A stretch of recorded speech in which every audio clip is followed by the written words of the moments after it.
পৃথিবীর সবচেয়ে বড় বেঈমান হলো সময়, যা একবার চলে গেলে আর ফিরে আসে না। সবচেয়ে বড় স্বার্থপর হলো সুখ, যা বেশি দিন থাকে না। সবচেয়ে আপন হলো কষ্ট, যা সবসময় পাশে থাকে।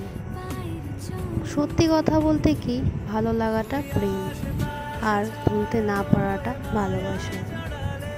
ভালোবাসা বড়ই অদ্ভুত। কাউকে দেয় পূর্ণতা, আবার কাউকে দেয় শূন্যতা। কষ্ট তো তখন হয় যখন কেউ অনেকটা কাছে এসেও আবার দূরে চলে যায়।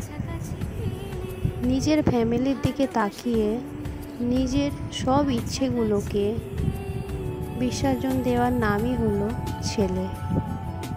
চাকরি আর টাকা দেখে কখনোই কোনো মেয়ের বিয়ে দেবেন না। খোঁজ নিয়ে দেখুন ছেলেটা মানুষ কিনা। কারণ ভাত কাপড়ের জন্য কোনো মেয়ে মরে না, মরে অমানুষের অত্যাচারের জন্য।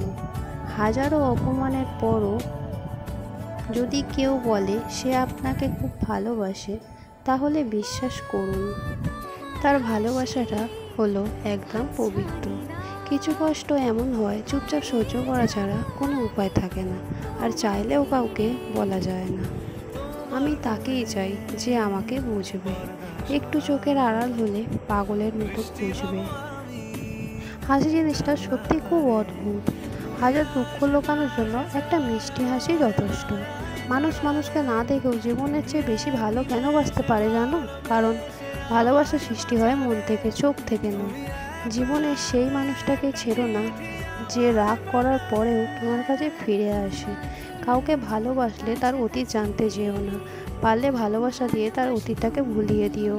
আমি এমন একজনকে ভালোবাসি যার কাছে আমার কোনো মূল্য নেই। ভালোবাসা সবাইকে দিয়ে হয় না। যারা ভালোবাসে তারা হয় একটু অন্য ধরনের, একটু পাগল টাইপের। অল্পতেই রেগে যায়, আবার অল্পতেই অভিমান হয়ে পড়ে, আবার সব কিছু ভুলে প্রচণ্ড ভালোবাসতে শুরু করে। আমার স্টোরিটি তোমাদের কেমন লাগলো অবশ্যই তোমরা কমেন্ট করে জানাবে। আর যদি নতুন বন্ধু হয়ে থাকো তাহলে চ্যানেলটি সাবস্ক্রাইব করে পাশে থেকো। আর যারা যারা এতক্ষণ ভিডিওটা দেখলে সবাইকে অনেক অনেক ভালোবাসা। সবাই খুব ভালো থেকো। টাটা।